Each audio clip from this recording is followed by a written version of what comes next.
Ultimately, we hope to have a community where recovery from alcoholism and drug addiction is understood, promoted, and embraced. There's something out there greater and larger than us that can restore us to some type of sanity. And we come to believe that there is help and that there is something larger than us, outside of our own willpower, that can help us. And we can be restored if we're ready. Long-term recovery has helped change my life for the better, and I want to make it possible for others to do the same. There's so much help out there, and your life can be a beautiful miracle if you ask for the help that you need. Together, recovery is possible. Together, we stay clean and we stay sober.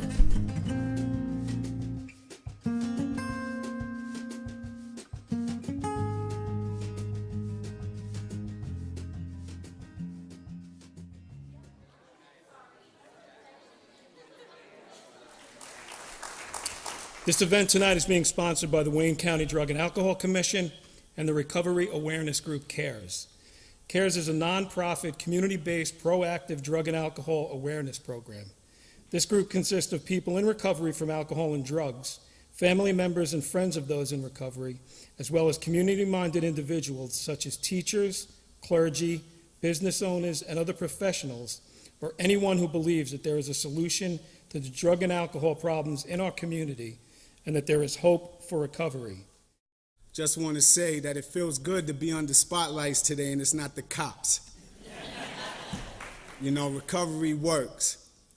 And before I get started, I just wanted to, point to my buddy Ted over there that's sitting with my wife.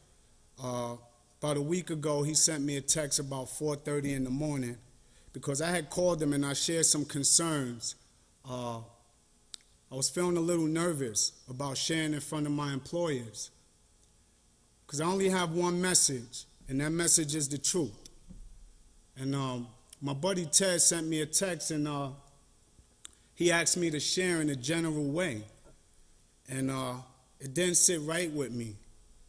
And I said, I don't know anything about general because when I used drugs, I didn't use in a general way. And it was wrestling with me, with my spirit. And I sit at the table every morning and I pray. I read my Just for Today, that's this book, and I read a scripture out of the Bible.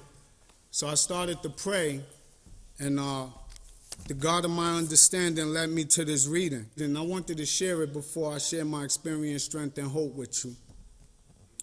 It's called The Value of the Past. This firsthand experience in all phases of illness and recovery is of unparalleled therapeutic value. We are here to share freely with any addict who wants to recover. Most of us came into the program with some serious regrets. We had never finished high school, or we had missed going to college. We had destroyed friendships and marriages. We had lost jobs, and we knew that we couldn't change any of it. We may have thought that we'd always be regretful and simply have to find a way to live with our regrets.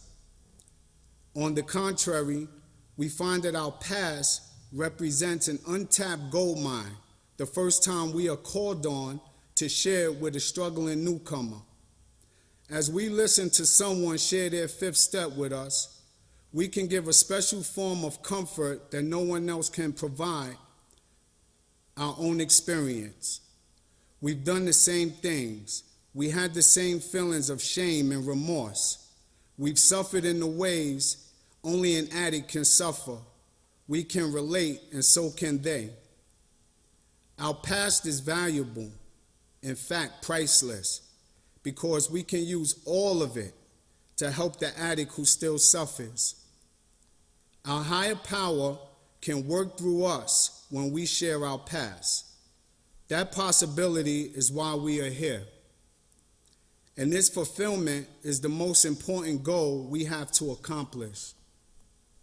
Just for today, I no longer regret my past because with it, I can share it with other addicts, perhaps averting the pain or even the death of another. When I read that, I almost started to cry because it's exactly what I needed at that moment. I want to share a little bit about my past, and I guess I got to start at the beginning. You know, I come from a family full of addicts. My mother had me at 15 years old. She was an addict. She was into alcohol and marijuana in the 70s. My father was an alcoholic and a heroin addict. My mother left my father when I was 1 year old. My dad didn't raise me. She left him for another man who dressed better. He had nice hair. He was a smooth talker. But little did she know that he was a heroin addict that abused us for the next 13 years. Growing up wasn't easy for me. There was using in the house. There were many times that I had to leave home with my mother because my stepfather gave her a black eye or he whipped on her. I remember having to take my hamsters sometimes and go to battered family shelters with my mother. All of these experiences made me feel powerless. I always wished and felt like it was something, or wish I could do something to make things better than what they were. See, what I'm talking about is some of the horrors of active addiction. See, like addiction impacted my life long before I picked up my first drink or a drug, right? Like I was a part of a family system that I didn't get to choose, right? That was the hand that I was dealt. And right, like my mother did the best she could. You know, I was exposed to a lot of different things growing up, things that little kids shouldn't see. You know, there was a time when my mother, my stepfather, and one of my aunts took me into an old department store called Alexander's in Brooklyn on Kings Highway. I was around 5 or 6 years old. And I remember they took me into the little boys section. And my mother was looking around and they're all looking weird. I'm a little child trying to figure out what's going on, and they took my coat off. And they took a new coat off of the rack and pulled out some pliers and cut the alarm off of the new coat, took my old coat off, hung it up, and put the new coat on me, and we walked out of the store. Now, these are the people that took care of me, my heroes. These are the things that they taught me as a little boy. Now, I'm going to tell you that I knew something was wrong when I walked out of that store. I just knew that something wasn't right. But I felt like I got away with something. Into my teenage years, I started to hang out in the streets a lot because I didn't want to be at home anymore. I started to hang out with guys and drink alcohol. I was introduced to marijuana at 12 years old. That became a regular thing for me. That continued on. I started to get in trouble with children and youth, family court. I was going in front of family court judges. The only way that I knew how to deal with my pain was to hang out in the street with guys that look cool and to drink and get high so I could numb my feelings. By 18 years old, my uncle introduced me to cocaine, my mother's brother. It was my 18th birthday and he passed me a $1 bill. That was the beginning to a whole new horror story. That went on in through my 30s. By 30 years old, I picked up crack cocaine for the first time. I started to go in and out of institutions, detoxes, rehabs. I've been to 2 long-term TCs, 14 months each. I've been on drug court 2 times. I finished both times and came home and got high again both times. Right? My mother was in recovery when I started using. She finally got clean and got away from all the insanity. And she used to take me to these meetings with her. And like she was trying to carry the message of hope to me and plant the seed, but I wasn't ready. Like I remember going to these meetings with my mother just so I could borrow $5 or $10 from her. Right? And then I would tell her, Ma, I gotta leave, I got something to do. Like I remember going to family dinners, right? On coming off of cocaine binges and couldn't eat because my stomach was so tight and I felt so sick. But I would sit at the dinner table and force myself to swallow a piece of food because if they seen me eat, they would think that I was okay and lend me some money. This was my story for a whole bunch of years. At the end of the road, I was defecating in the woods. I was sleeping in pissy project staircases. I was robbing from my family. You see, I'm the guy that has 5 grown children. I have 5 sons. I made my first son at 15 years old. Other men raised my children because I didn't have any guidance. I didn't have a father. I chose the streets. I chose the drugs. I chose hanging out. I was a baby making babies. But I'm here to tell you today that at the end of the road, I was beaten. We talk about like I was living an animalistic level, a barbaric lifestyle, right? I remember being up for 5 and 6 days and pulling the socks off of my feet and the skin came off with it, right? Like with 8 years clean today, right? Like my feet still hurt from the running that I did when I was in active addiction, right?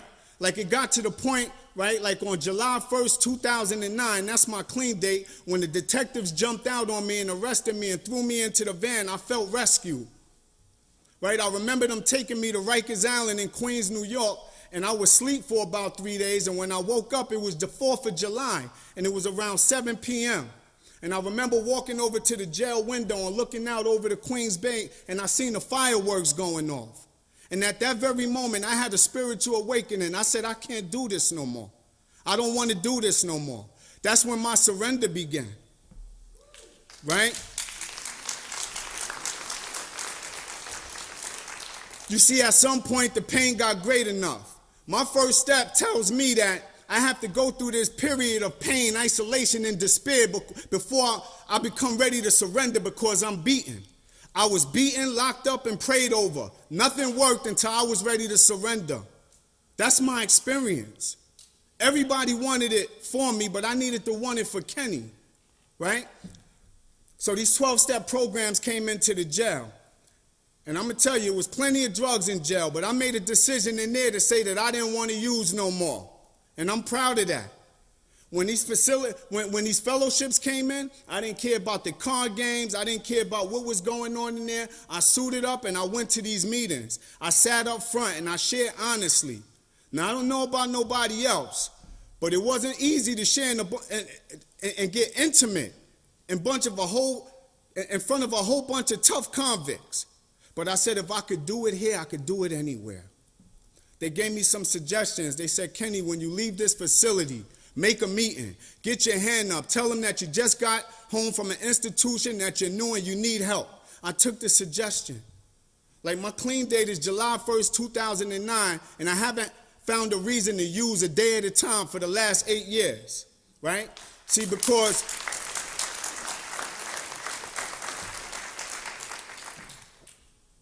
part of my amends process for me, and this is the honest to God truth, in active addiction, I used to defecate and wipe myself with anything I could find on the floor, a dirty paper bag, the t-shirt I had on, anything, right? I don't have to live like that today. Recovery is a bridge back to life. So today, when I get paid, and my wife knows, I stack up on Charmin. I treat myself right today, right? I shower regularly today. I groom myself regularly today, because recovery gave me a choice. And that might not mean so much to somebody else, but it means so much to me, right? Let me tell you something, right? Like, I'm the guy that went through treatment court multiple times, that sat in Brooklyn Supreme Court cells waiting for a case manager to come interview me to see if they was going to set me into drug court. Recovery gave me an opportunity to work with drug court today, right? Like, I'm the guy that was homeless, and after sniffing cocaine all night with whoever I was using with, they would look at me hours into the morning and say, okay, I'm going home now. I used to look at them like amazed. You mean you have a home? You have one of those? Something was different about me. I'm not the guy that can have a beer with dinner. I drink a beer at dinner, I'm hitting pocketbooks. That's the honest to God truth. If I were to go on a boat, a fishing trip, and took one sip of a beer in the middle of the ocean, I would not be able to wait to swim back to shore to go cop. I'm upfront about that. A drug is a drug is a drug. And it took me a long time to get that. I tried to substitute. I won't use this, but I'll use that. I won't use that, but I'll use this. And it all took me back to the same place. I hit new bottoms. I found out that bottoms have trap doors when it comes to the disease of addiction, right? I'm a guy that was afraid of school. I got my GED in 1993, and I was terrified of words like psychology, history, mathematics, right? I'm a college student today, and I'm getting all A's. My addiction instilled fear in me. It told me I would never be nothing. This is what I grew up to believe in. It was all a lie, right? I got married in this process. Recovery's afforded me the privilege and the opportunity to be a father and a husband today. Like, I didn't raise my 5 grown sons. They're all grown. But I'm raising my children today. I'm a good dad. I come home. I take care of my children. I do homework with them. We go on family trips together. I'm a good husband to my wife. She knows how to push my buttons, but I'm a good husband to her. You know, I'm a homeowner today. I'm talking about like beyond my wildest dreams, like things are happening. You know, my ID says courthouse employee. That's a miracle to me. I'm the guy they was bringing in through the back door. How does that happen? In recovery, when we surrender, when we live by the 12-step principles and we apply them on a daily basis to the best of our ability, anything is possible. I'm a guy that was diagnosed with clinical depression and bipolar in 2006. Today, I'm a certified mental health first aid responder. I'm a certified addiction counselor. I'm a certified drug and alcohol clinical supervisor. I'm a certified recovery specialist. And I'm about 10 credits away from getting my first degree. That only happens in recovery.